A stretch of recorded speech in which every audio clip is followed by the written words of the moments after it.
Good evening once again to all of you wonderful people on social media. We're glad to have you again. We say thanks for taking your time off your busy schedule to come and be with us on this Tuesday evening at 6 p.m. Eastern Time. So we say thank you. We really appreciate you. And we want to encourage you to like the video if you want to, you really like it and want to continue watching it. We'll have you keep abreast. Like the video. If you're anyone who think about buying or selling, or share the video with them, so they can be informed too, to be able to make a well-informed decision. So we want to say thank you for coming. Joining us. Even those of you who watching the replay, we say thank you too for taking time, for finding the time to watch the replay. We really appreciate it. So welcome to our program. This is your realtor and investor, Lester Witherspoon, saying welcome and glad to have you on our program. A few days ago, I received a call from one of our viewers of this program, and they wanted to know whether I could answer some questions on this program that will benefit home buyers, people who want to buy. So he wanted to know, he didn't want to own it for himself, which I think I salute him for that, because he didn't want to be selfish. That was very, very good on his part. He wanted for me to answer these questions on this program here today. So he gave me a list of 10 questions. And I told him, okay, I have no problem with that. I will use today's program to answer the 10 questions where as many people as possible will be able to benefit from the question. And these are all good questions, and I appreciate him very well. Thanks again. I really appreciate it. And again, for being unselfish, because he would get one information for himself, but he wanted to share it with the general public, which I really appreciate. Now, and the question that he asked, genuine questions, that these are questions that I have experienced several occasions my very own self.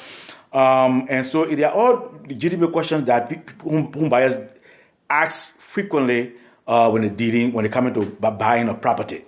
So again, I say thank you, and I will definitely do my best to answer these questions. Now, the first question that he wants me to answer today. The first question is, what's the first step in the home buying process? What is the first step? And really, most people at the very first question they ask, what's the first step? What do I have to do? And it's simple. The first step in the home buying process is the mortgage pre-approval. That's the very first step you need to do. What that means, mortgage pre-approval means meeting with a lender. You have to meet with your lender to get pre-qualified. To find out, that means you need to meet with them to find out how much you are qualified for to purchase a property. That's the very first thing you need to do. Because sometimes you may think you qualify for 600, 700,000, 500,000, but after you meet with a lender and you run all your information, you come to find out that you're not qualified for what you think you may qualify for.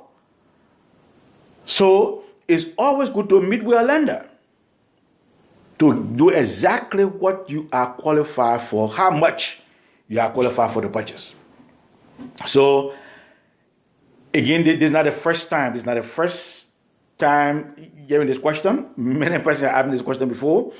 So it's always good when you think about a house, because another thing again is that most times now you think you qualify, but then there are still issues that you need to work on in order to get qualified.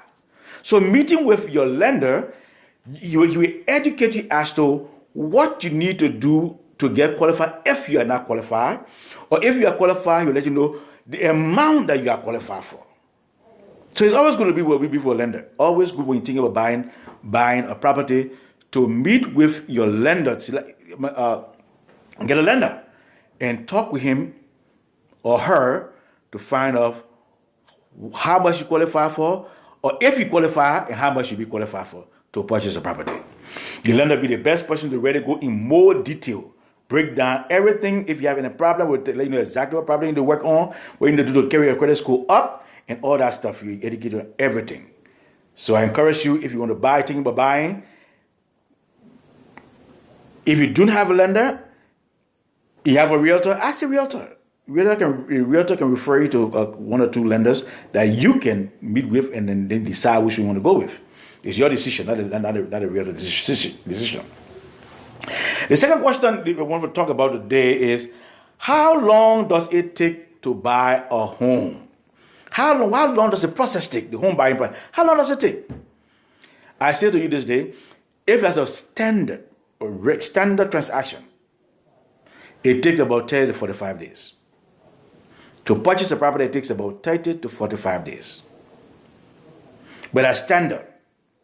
Now, if you have a short sale, if there's a short sale,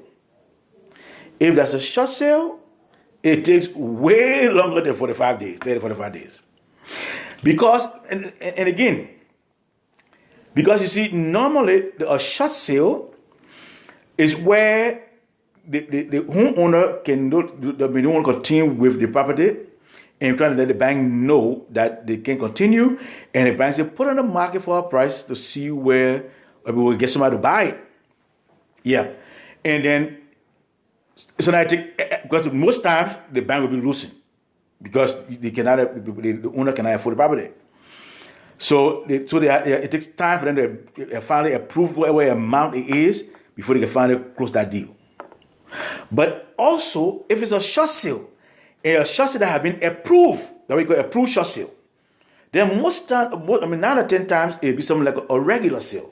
We have an approved short sale. That means the bank have already approved of the amount that they are willing to accept. That amount they're willing to accept for the transaction. They have accepted, they have agreed on it.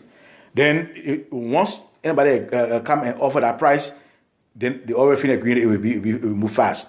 But when the bank have not approved of a price, it takes a good bit of time. So now 60, 90 days. As a matter of fact, I have a short sale deal going on right now.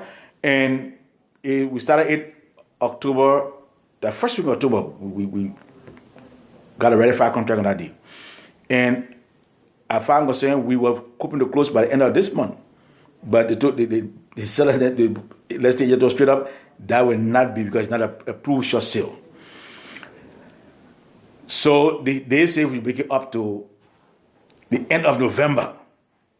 So that short sale, the tentative closing date is November 30th.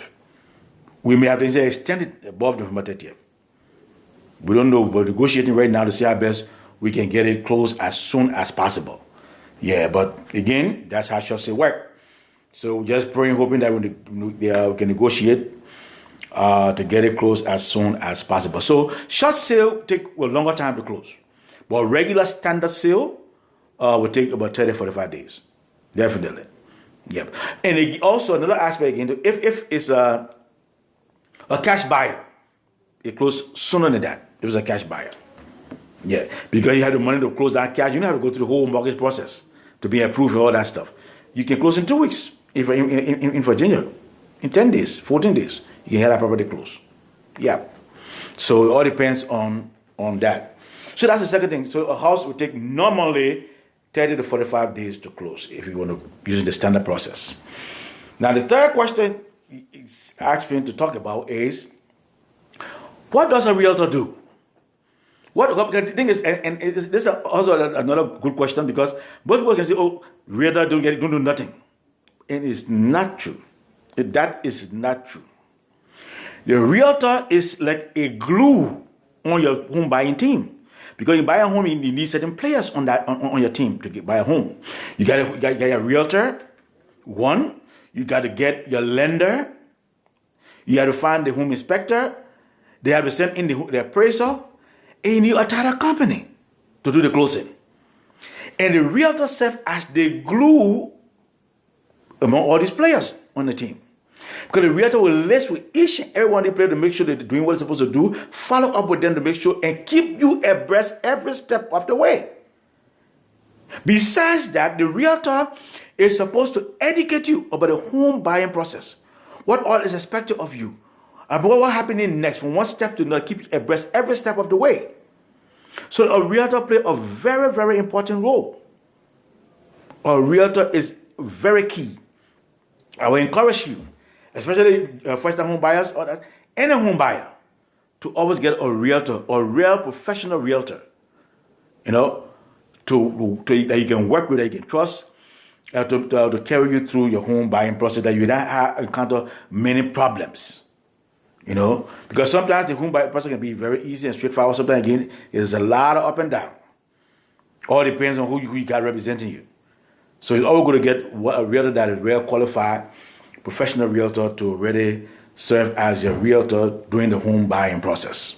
It's very, very good. Yeah, very good. It's to your advantage to do that. So always get a realtor, and you will most 9 out of 10 times your home buying process should be at least far smoother than what it could be if you do not have a realtor. So get a realtor. That's my own piece of advice to you. Always get a realtor. Now the fourth question I'd like to discuss here is, how much do I have to pay a realtor as a home buyer? How much do you have to pay as a buyer? You want to buy a home? How much do you need to pay a realtor? The answer is nothing. Zero zip as a home buyer. You say, no, Lester, you must be kidding me. It is true. You don't have to take no money out of your pocket to pay a home buyer. To pay a realtor as a home buyer. And I'll tell you why. Because you see, when a listing agent put a property on the market, he has already built in that amount that he has on the market. He has built in a fee that has been agreed by the seller to pay. So the listing agent will build in his fees, which will include compensation for the buyer agent, your agent. So he include that fee where he include his fee, which will be inclusive of the home buyer, the buying agent commission. So let's suppose the listing agent put a house on the market. He put in a listing that any agent who brings a qualified buyer to purchase this property, I will pay that agent will pay either 3%, so now they say 2.5%, or so now go down as low as 2%. So he put that in the listing. So the listing agent looking, he sees that for this property, if my buyer buys the property, the listing agent will give me 3% of the commission, the total commission. And that's how it works. So you don't have to take any money from your pocket as a buyer to pay your agent. You don't have to. You don't. No. So the answer is zero. You don't take nothing from your pocket personally to pay your agent. The listing agent will pay your agent for bringing him a qualified buyer to purchase the property. So that's how it works. Okay. So I hope that cleared the air, because I want a big question for you. How much do I have to pay you? You don't have to pay me nothing, my dear. You don't have to pay me nothing. That listing agent will pay me for bringing you to buy his property. Yeah. So that's how it works. Yeah. So the fifth question here is, what's the best advice you can give to a first-time home buyer? You see, the thing is, most first-time home buyer, when ready to buy, they go and get advice from their friends, relatives, and other co-workers to buy a house. And I'm telling them, you're treading on dangerous ground. That's not the right path as a new first-time home buyer. You need to get a professional and get professional advice. Get a professional who you can trust to educate you on the home buying process. That's my advice to you. especially as a first-time home buyer. Get a professional that you can trust, that you show is well informed, that you show that knowledgeable about the home buying process, and use that professional realtor as your agent in purchasing that property. Because as a new home buyer, you have some benefits, and the agent should be able to educate you about the benefits that you have as the first-time home buyer. Yeah, you have some credit as a first-time home buyer. You have that credit. But you need to get a good realtor who will educate you. So don't use family, friends, co-workers, people who don't know nothing about the home buying process to advise you about buying a home, especially when you're new. No, because sometimes they will tell you one thing, and it's a completely wrong thing to tell you, the complete wrong thing to tell you. And then you end up doing the wrong things. And then getting stuck in the process. Then you have a lot of ups and downs in the process. So my advice to you, especially first-time home buyers, don't just take advice from anybody. Get a professional realtor that you can trust to educate you in the home buying process. Okay? So I hope this is making sense. I hope that at least you getting something from these questions. I hope you're learning how to go about these things in the home buying process. Eh? All right. Now the sixth question you want me to share with you is, what kind of credit score do I need to buy a home? What kind of credit score you need to buy a home? What should be your credit score? Now, most lenders will accept 620 or above. Most lender. You got 620 score or above, you go to move to file.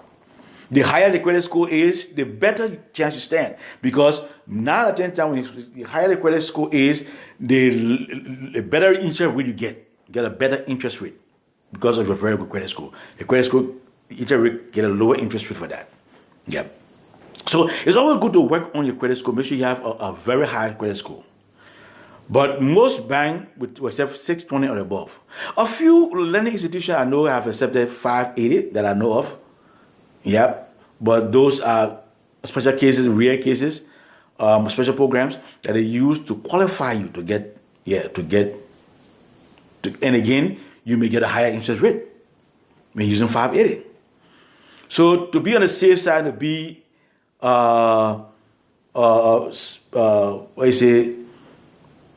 make sure that you're good to go. Make sure that everything is well. Make sure your credit score is 600 or 620 or above. Yeah, you get a good deal. So work on your credit score. And I want thing to do. If you meet with your lender, if your credit score low, he'll let you know your credit score low. He can also let you know what you need to do to improve your credit score. To put you in a better position, you know exactly what to do. Because sometimes you have a lot of outstanding debt. He tell you which debt you need to clear out, which debt you need to bring down, which debt, what you need to do. So get a lender, and he will educate you as to what your credit score, what you need to do to improve it, and what you need to do to make sure you maintain that credit score, even a higher credit score. So 620 is the place to be or above. It's a very comfortable zone to be there. 620 or above. All right. Now, the seventh question that I'd like to share with you is, are there special home buying programs that the buyer need to know about? Yes, indeed. Yes, there are home buying programs. Yeah. You know, especially using a loan, you need a mortgage, definitely. And you need to know the different type of mortgages out there that you can use. If you're in the military and you're a veteran, the veteran have the VA loan that you can benefit from. Yep. And that VA loan, it covers 100%. So you didn't have to pay anything down. The VA loan will give you 100% coverage. So you're good.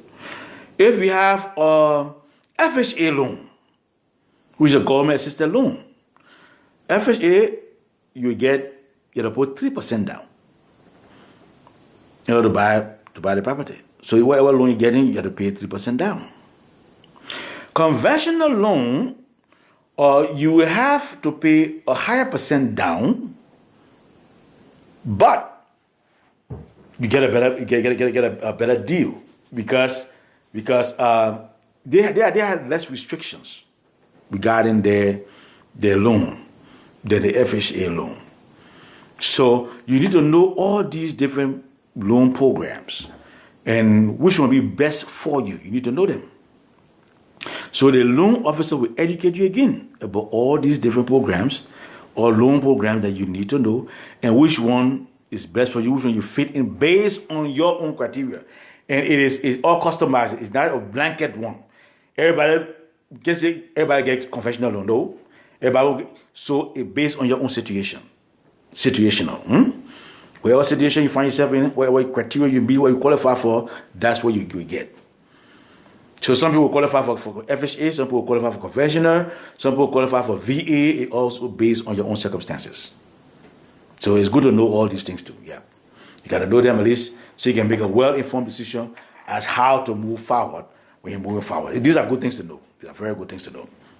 Now, the eighth question I want to talk about here is how much money do I need as for a down payment? How much money do I need for a down payment? Normally, for a down payment, you need something like 3 to 5% for down payment. Now, remember, when you're making an offer, you got to do what you call the earnest money deposit.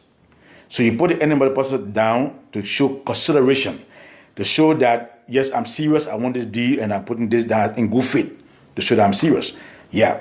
But then, again, after that, once you have accepted, then you got to put a down payment of how much you put towards purchasing the house. So again, the basics is about 3 to 5% of the loan that you're getting, but 3 to 5% that you'll be required to put down most times. Okay, so besides that, you also got to make sure you have allocated your closing costs. So you got your EMD, the end of money deposit. Then when you accept it and approve everything, then you got to make sure you start working on the down payment and the closing costs in order to close the deal. So these are all the costs you got to look into. And also you have the loan original fee too. We're going to talk about that. It's a fee that you got to pay too. Also, so that these are things you get to look at and take consideration when you are thinking about buying a property. Yeah. So the ninth question that I have that I'll attempt to answer here today is, what other fees, I've already talked about it already, what other fees are there besides the down payment? I already mentioned it already. You have the closing costs, you have the loan original fee. The loan origination fee, you have to pay that. So when you get the loan, again, they will let you know, the loan officer will let you know, sometimes maybe 2%, what it is, 2 to 4%, between 2 to 4% of the loan amount will be the loan origination fee. You have to pay that loan original fee. You got to make sure you have your closing costs. You have to pay that closing cost. You have to pay the end money deposit. So these are all the fees that are involved in the home buying process. So make sure now, first is the EMD, which is the earnest money deposit. Second, when you accept everything approved, you got to ratify contract, you got to pay the loan origination fee. You have to pay your down payment, you have to pay the closing costs. These are the fees that you are required to pay in the home buying process. Yeah. And last but not the least, this is a question they want to hear so bad and want to know. They want to know this question, the answer to this question. So when will I get the keys? When will I get the keys to the property? You will get the keys at the closing table. That's when you get the keys, the day of settlement. The day you agree to close that transaction. That's the day you get the keys. Then we call it exchange. Because the day you come for the closing, you bring in a certified fund with the closing costs, down payment, everything. Most people nowadays, because of all going on the COVID and all this stuff going on, people don't sit around the table. Most people choose not to sit around the table to do the closing. They they do it through email. The settlement agent will email the document to the seller, email it to the buyer. And each group will review the document, sign it, send it back to the settlement agent, and the settlement agent will exchange, will put the document together, and send copy to the buyer and send copy to the seller. And then you have to negotiate how you get a key. So 9 or 10 times, the seller would normally send the key to the settlement agent, and the settlement agent will arrange and get the key to you, or can negotiate directly. Once everything is signed, can negotiate directly as to how to get the key to you. Yeah. So if normally you should get a key at the closing table. Once everything is exchanged, everything's signed, the document, both parties sign the contract, then get the key to the property. But if you're not meeting at the table to do it, the closing table, then normally they do it through an exchange where the settlement agent will send the documents to both parties, they sign it, send it back, and then either the settlement agent will send the key to the settlement agent and give it to you, or the seller will let you know how best you can get the key. So this, in short, these are the 10 questions that this buyer asked me to share on the program today, which I think are all very, very good questions. And I want to say to you right now, if there's any other questions that you have on mind that I did not receive here, feel free, put in the comment in the box below, and I will definitely respond to it. Let me know any other question you want to know about the home buying process. Put it in the comment box. I will definitely respond to your question, your comment. You will just let me know, and I will be glad. And indeed, also, if you need any assistance when it comes to the home buying process, feel free to call me or just put a comment. Normally what I do now, I give you my number. My cell phone number is 302-310-0621. Again, my cell phone number is 302-310-0621. Feel free to call or text me with any questions that you may have. Or if you need assistance in buying a home, feel free to contact me. And I'll be glad to help you. Be glad to work with you. Be glad to make sure that you can find a home or a property that you can call home. Yeah, so don't hesitate. I'm willing and ready. I'm available to see how best I can work with you or anybody you may know that thinking about buying or selling, or any family, friend, co-worker, or colleague. I'll be glad to work with them in getting a place that they can call home. So again, I say thank you for taking time off your busy schedule. Feel free. Let me know if you have any other questions. Don't hesitate to let me know. I'll be glad to talk with you. And I look forward to see you again on next Tuesday. And every Tuesday at 6 p.m. Eastern Standard Time on this program. If you can watch it live, you can watch the recording. Also say thank you for taking time to watch the recording. Please share this video with anybody you know thinking about buying, even selling. Please share with them. I will be glad to work with them. If they need any assistance, I will be glad to work with them. So for now, I'd like to say have a wonderful evening and enjoy the rest of your week. And I look forward to seeing you again on next Tuesday at 6 p.m. here on this program. Take care. This is your realtor and investor saying bye for now, and I'll talk to you on next Tuesday. Have a wonderful day. Bye-bye.